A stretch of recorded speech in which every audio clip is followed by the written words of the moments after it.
повторяю. По сигналу с Петропавловки с Авроры дашь пару холостых выстрелов. Понятно?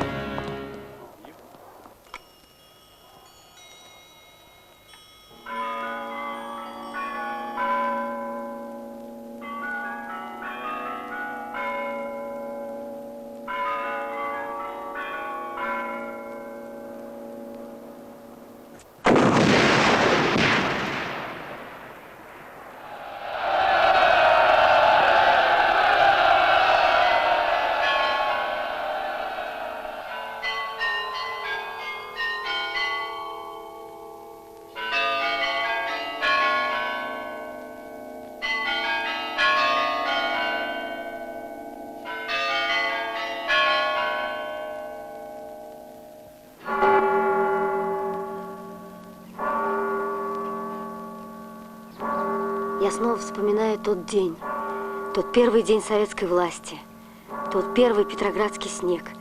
Мы испытывали удивительный подъем от пережитого нами.